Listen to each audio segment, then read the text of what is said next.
어떤 책에서 본 이야기입니다. 어린 사자가 엄마 사자에게 물어봅니다.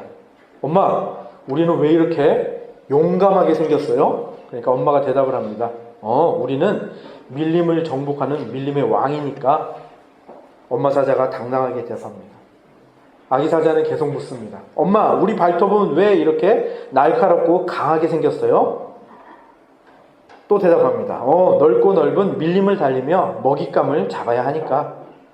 엄마, 우리 이빨은 왜 이렇게 날카롭게 생겼어요? 먹잇감을 한번 물면 놓치지 말아야 하니까. 그러자 새끼 사자가 이렇게 말합니다. 그런데 엄마, 우리는 왜 동물원에 있어요? 네, 그렇습니다. 사자로 태어났어도 용맹함과 송곳니와 강한 힘을 가지고 있어도 동물원에서 구경거리만 되고 있다면 아무런 소용이 없지요. 부모가 사자였어도 그 자식이 동물원에 있다면 자유로운 하룻강아지만도 못한 존재인 것입니다. 오늘 함께 읽으신 본문에 바로 그런 존재가 나옵니다. 용맹한 그리고 지혜로운 또 하나님의 마음에 합한 다윗 왕의 자손 중에 남유다의 왕으로서 하나님이 기뻐하시는 신앙의 유전을 물려받은 이 다윗의 자손 중에 아하스라는 못된 왕이 나타납니다. 이 아하스라는 왕이 하는 일이 참으로 기가 막히고 코가 막히는 일들을 하고 있습니다. 하나님이 보시기에 정직하지 않은 것은 물론이고 남유다의 왕이면서 그 북이스라엘의 왕들이 하는 그 짓을 그대로 흉내를 냅니다. 여로보암의 길로 가는 것이죠. 악한 길, 하나님이 싫어하시는 길로 갑니다. 산당과 이런 제단을 없애는 것이 아니라 그것을 더 활성화시켜가지고 온갖 이방의 우상을 다 섬기고 제사하고 숭배합니다. 뿐만 아니라 오늘 본문에 보면 뭐라고 나와 있습니까? 자기 아들을 불 가운데로 지나겠다고 하죠. 이것은 아마도 몰렉이라는 우상으로 추정이 되는데요. 이 몰렉이라는 우상은, 이 신은 그 전쟁이나 어떤 재난이 찾아올 때 그 자식을 제물로 드리게 만드는 그런 우상이거든요. 불 가운데로 지나가겠다는 건 그냥 불을 통과했다는 얘기가 아닙니다. 불 가운데로 지나면서 정결케 한 다음에 그 아이를 죽여서 제물로 드리는 겁니다. 신앙은 고사하고 정말로 상식 이하의 짓을 저지르고 있는 이 아하스 왕의 모습을 보게 되는 것입니다. 그 남유다의 왕 중에서 보면 이렇게 악한 왕들이 가끔씩 나타나는데 정말 그럴 때마다 가슴이 답답합니다. 이 열왕기하라는 성경은 항상 이 북이스라엘의 왕과 남유다의 왕을 비교해서 극명하게 비교시켜서 우리에게 보여줍니다. 하나님을 배신하고 여로보암의 길을 따르는 북이스라엘의 왕들, 그리고 다윗의 길을 따르는 그 중에서 몇 명의 왕들은 악한 짓을 하긴 하지만 한 절반 이상은 그래도 다윗의 길을 따르는 이 남유다의 왕들을 계속해서 비교해서 보여줍니다. 그래서 이 남유다의 왕이 등극한 거를 북이스라엘의 왕 몇 년에 등극했다라고 말하고, 또 이 북이스라엘 왕들은 남유다의 왕 몇 년에 왕위에 올랐다, 이런 식으로 계속해서 비교하고 있는 모습을 볼 수가 있습니다. 그런데 하나님을 배신한 이 여로보암의 길을 따르는 북이스라엘 왕들은 늘 교만합니다. 늘 우상 숭배를 하고요. 늘 하나님이 싫어하는 짓만 골라서 합니다. 그리고 그들은 많은 경우에 왕조가 9번을 바뀌는데 이 9번의 왕조가 다 어떻게 바뀌느냐? 배반, 살인, 반역, 쿠데타 이런 식으로 다 바뀝니다. 그리고 그 통치 기간들도 굉장히 짧지요. 그리고 일찌감치 이 아수르라는 나라에 멸망을 해버리죠. 반면에 남유다의 왕들은 이 다윗의 신앙이 전해지는 왕들이 있습니다. 특별히 그 어머니들을 통해서 전수되는 것을 볼 수가 있는데, 그래서 이 다윗 왕의 자손들 남유다의 왕들은 한 절반 정도는 범죄에 빠지지만 절반 정도는 그래도 하나님 앞에서 정직히 행하였다라는 평가를 듣는 왕들이 등장을 합니다. 물론 이들도 실수를 하죠. 이들도 교만하기도 하고요. 그래서 전쟁이나 어려움 같은 이런 벌을 당하기도 합니다. 하지만 하나님께서 이 다윗과의 언약을 신실하게 지키시며 그 다음 세대들을 어떻게 격려하시며 세워나가시는가를 이 남유다의 왕들의 그 계보를 통해서 볼 수가 있습니다. 그런데 이 남유다의 왕들도 절반은 악한 짓을 하고 절반은 그래도 정직히 행했다고 했잖아요. 근데 이 악한 왕들, 범죄한 왕들 중에서도 정말 마음에 안 드는 게 바로 이 아하스라는 왕입니다.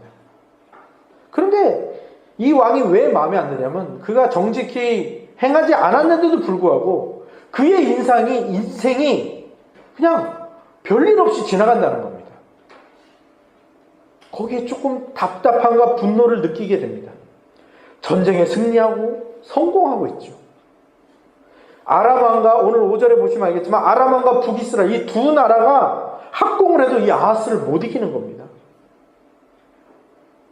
이 뒤쪽에 보면 18장쯤 가면 히스기야라는 이 다윗의 자손 중에서도 그 왕가 중에서도 굉장히 선한 왕, 그리고 하나님 보시기에 정말 전후에 그런 왕이 없다라는 평가를 들을 정도의 그 히스기야 왕이 나오는데 이 히스기야 왕도 고통을 당하고 고난을 당하고 병도 걸리고 그 다음에 망할 것이다, 바벨론에게 그 남유다가 망할 것이다라는 그런 질책까지도 받는데 이 아하스라는 왕은 그렇게 하나님을 배신하고 정직행하지 않는데도 별일 없이 살고 있다는데 답답함을 느끼게 되는 것이죠.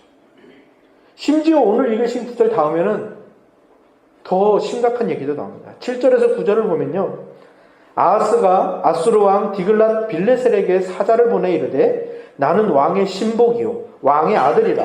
이제 아람 왕과 이스라엘 왕이 나를 치니 청하건대 올라와서 그 손에서 나를 구원하소서 하고 아하스가 여호와의 성전과 왕궁 곳간에 있는 은금을 내어다가 아수르 왕에게 예물로 보냈더니 아수르 왕이 그 청을 듣고 곧 올라와서 다메섹을 쳐서 점령하여 그 백성을 사로잡아 기르로 옮기고 또 르신을 죽였더라. 무슨 말입니까? 아하스가 잘 버텼습니다. 이 아람 왕과 이 북이스라엘 왕이 쳐들어섰을 때 잘 버텼는데 그래도 자기가 이기지는 못할 것 같으니까 어떻게 하냐? 아수르 왕에게 뇌물을 바치는 겁니다. 그것도 어디에 있는 은금입니까? 성전에 있는. 그러니까 헌금, 이 백성들이 헌금한 그것들, 또 하나님께 바쳐진 그것들을 가져다가 뇌물로 사용을 하는 겁니다. 근데 그게 또 성공을 해요. 그리고 이 16장 후반부에 가면 어떤 일이 벌어지는가 하면 그 성전의 제사와 기구들을 다 자기를 위해서 사용합니다. 그리고 제사장에게 뭐 제사를 드리는 게 아니라 자기가 직접 하나님께 말을 듣겠다 하면서 자기가 뭘 합니다, 자꾸. 그런데 그의 인생이 힘들었다거나 그가 병이 들었다거나 그가 원수들로 인해서 괴롭힘을 당했다거나 적국이 쳐들어왔다거나 이런 내용이 뒤에 나오질 않습니다. 그냥 그가 몇 세에 죽었더라. 그냥 그가 평탄히 살다가 그 생을 마감했더라. 우리는 이럴 때 굉장히 힘이 빠지지 않습니까?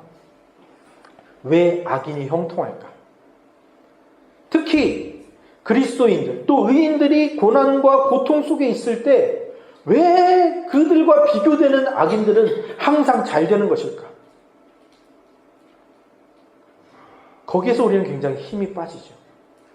그런데 다시 한번 우리가 생각해 보아야 할 것은 정말로 그렇게 악인들이 별탈 없이 지내는 것이 과연 복을 받고 있는 것인가? 그들이 형통한 것이 하나님 밖에서 형통한 것이 정말로 복인가? 그래서 우리가 다시 한번 생각해 보아야 하는 문제인 것 같습니다. 저는 그것이 복처럼 보이지가 않습니다. 저는 오늘 제목처럼 그것이 최악의 저주라고 생각합니다. 신약의 사복음서에 나오는 이 성경이 말하는 의인들 중에서 예수님을 제외하고 제일 비참하게 죽은 사람이 누구입니까? 저는 세례 요한이라고 생각합니다. 그 헤롯의 잘못을 지적했다가 헤롯한테 잡히고 그 헤롯이 그 불법적으로 취한 그 아내, 두 번째 아내 헤로디아가 이 목을 잘라달라고 헤롯에게 요구해서 그렇게 목이 잘리는 참수형을 당하죠.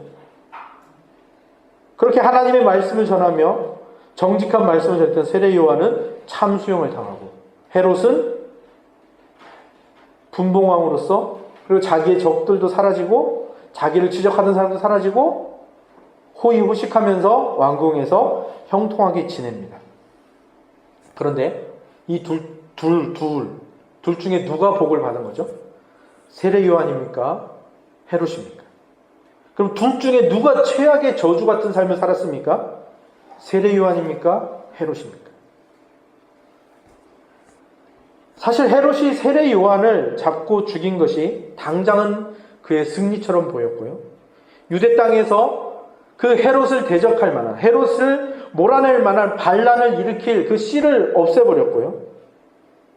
그리고 그가 본처를 버리고 다른 여인을 그 아내로 취한 죄악을 지적할 사람도 없애버렸으니까 헤롯의 삶이 정말 복된 삶처럼 보이지 않겠습니까?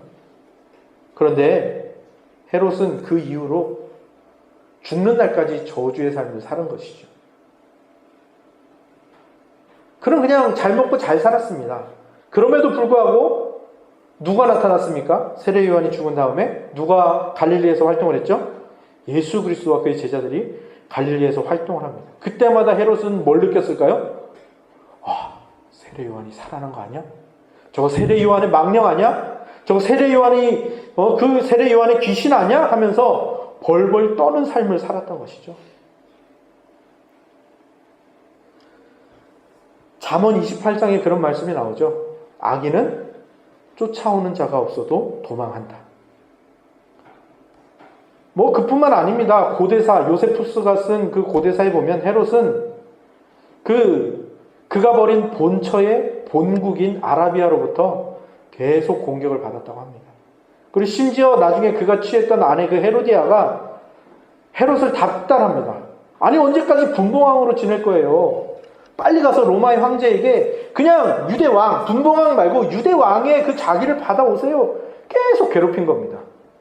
세례 요한을 목을 자를 때까지 괴롭혔던 그 헤로디아가 그 끈질김으로 헤롯을 괴롭힌 거죠. 헤롯이 마지못해서 로마로 갔다가 어떻게 되냐? 그 갈리굴라라는 로마 황제한테 미움을 당해서 그 분봉왕마저도 빼앗기고 마지막 인생을 프랑스의 리옹이라는 곳에서 유배 생활하다가 비참하게 죽었다고 합니다. 우리의 현실을 볼 때 우리가 이 신앙의 삶을 살다 보면 때로는 분노가 차오르고 때로는 눈물이 날 것 같은 그런 고통스러울 때가 찾아옵니다. 신앙을 가지고 이 세상을 산다는 것이 너무너무 힘들 때가 많이 있죠. 근데 꼭 그럴 때마다 뭐가 우리 눈에 들어옵니까? 왜 저 불신자는, 왜 저 악인은 저렇게 형통하고 잘 살고 잘 먹고 잘 사는가?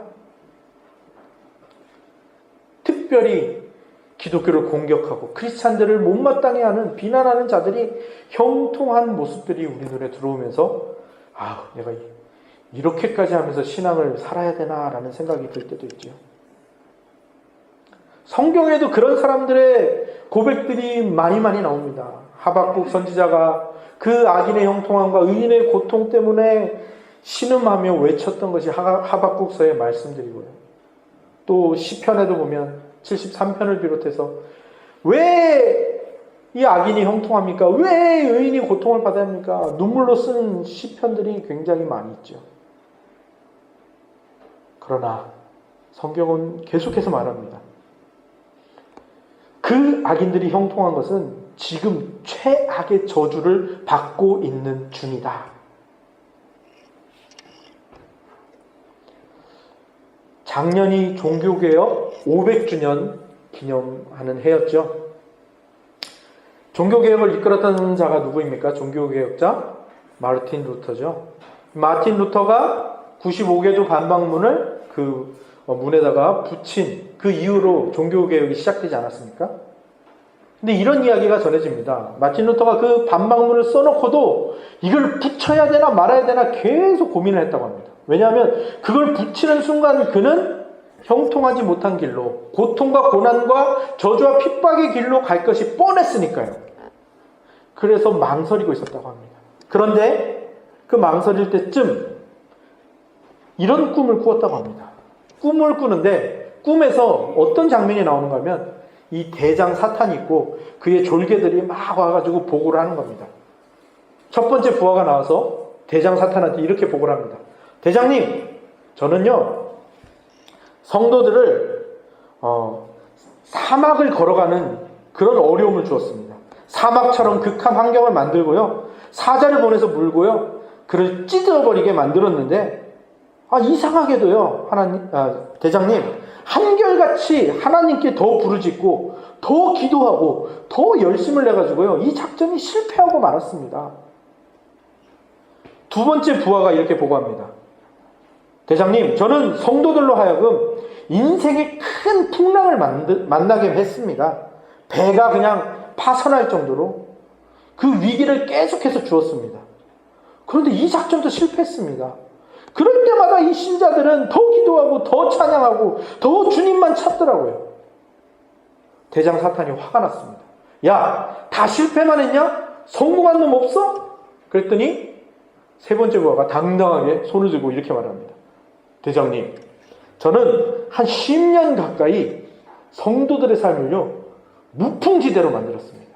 형통하게 만들었습니다. 모든 일이 잘 되고 시험도 안 당하게 하고요, 그리고 다 막아가지고 잘 먹고 잘 살고 잘 입고 편안하게 살도록 만들었습니다.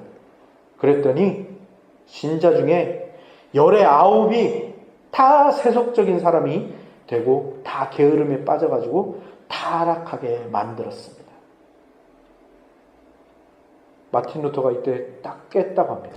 그리고 주저없이 이 종교개혁을 시행했다고 하죠.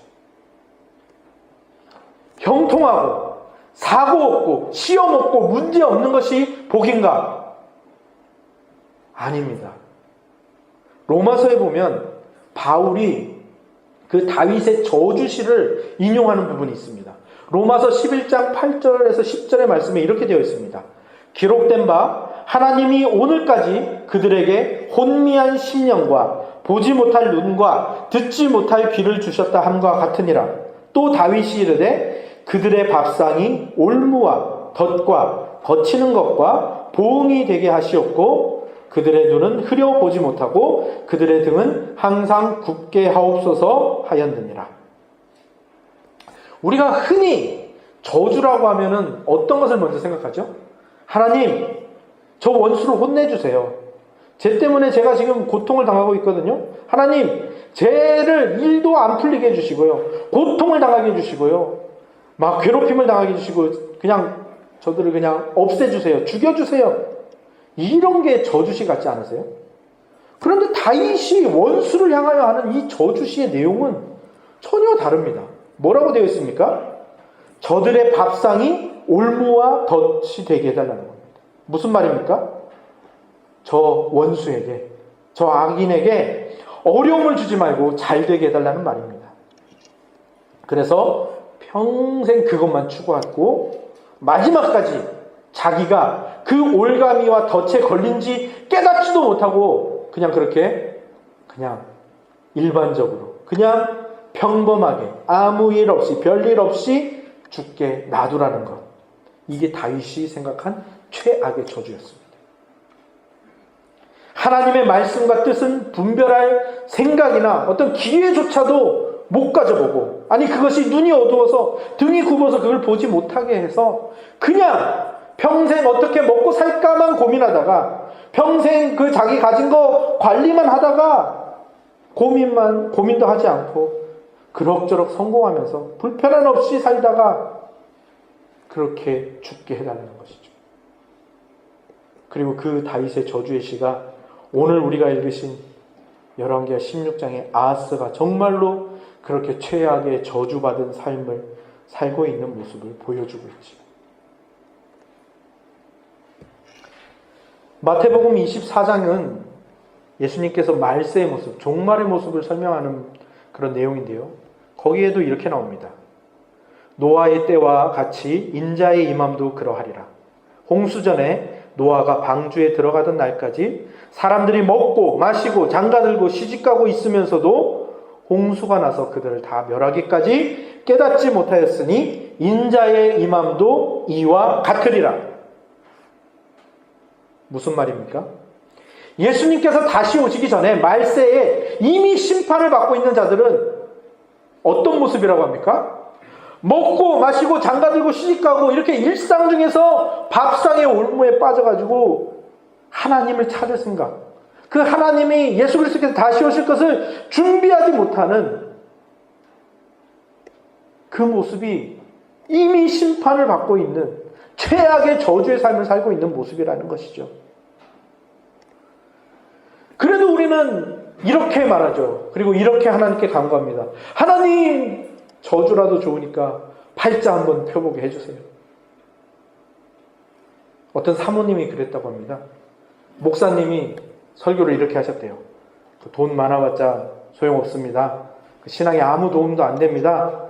그랬더니 사모님이 집에 가서 신앙에 아무 도움도 안 돼도 되니까 돈 한번 원 없이 써봤으면 좋겠다. 이게 그 목사님의 설교에 대한 피드백이었다고 하는데요. 저도 가져봤던 마음입니다. 한번 형통해봤으면 좋겠다.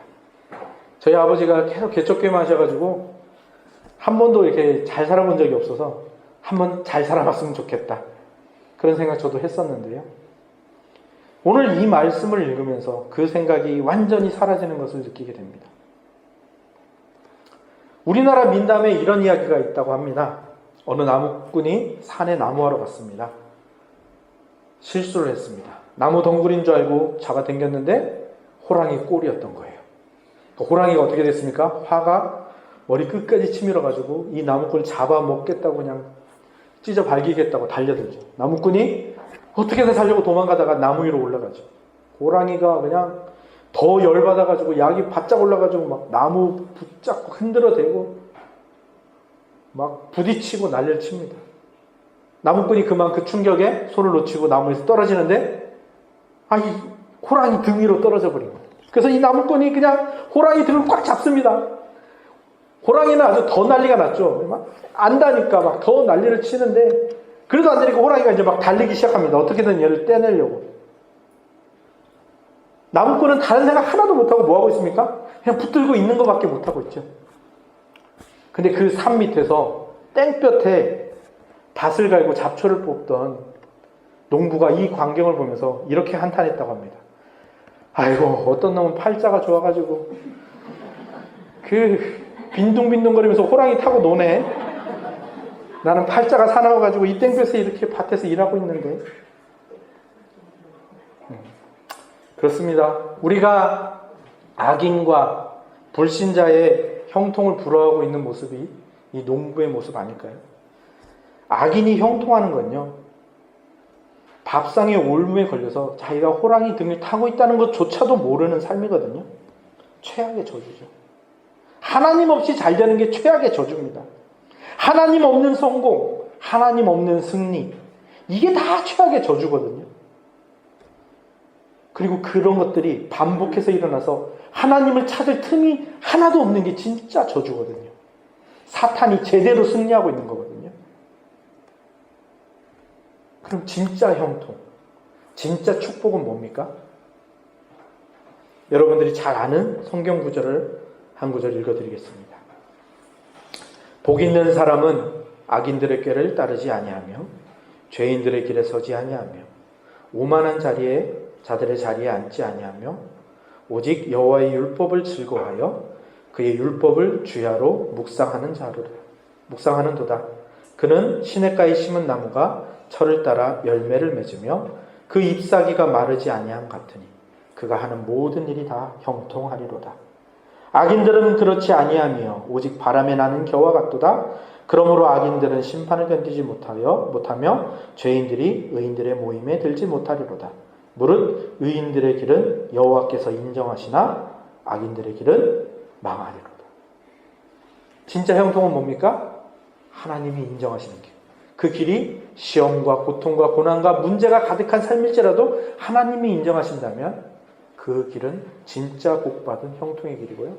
하나님 없이 잘 되는 길, 하나님 없이 교만해지는 길, 하나님을 찾을 새도 없이 그 승리만을 누리며 성공만을 누리며 살아가는 그것은 망하는 길, 최악의 저주의 길이죠.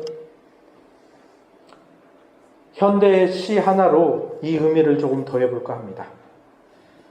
브라운관 TV가 고물상에 있으면 고물, 백남준에게 있으면 보물, 마이클 조던이 야구계에 있을 때는 고물, 농구계에 있을 때는 보물.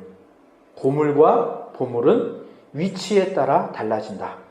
당신은 어디에 있을 때 보물인가? 여러분은 어디에 있는 분입니까? 그리고 여러분이 어디에 있어야 여러분이 보물 같은, 보배 같은 존재입니까? 그것을 생각하고 그리고 내가 진정한 축복을 받아야겠다는 결단과 결심이 있는 그런 오늘의 말씀이 되기를 주님의 이름으로 축복합니다. 아멘. 기도하겠습니다. 하나님 감사합니다.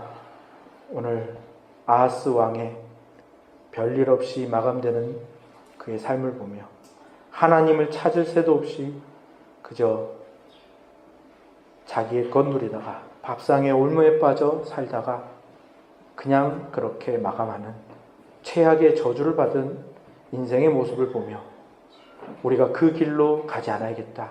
그것을 추구하지 않아야겠다라는 결심을 하게 됩니다. 그리고 최고의 축복은 무엇인가?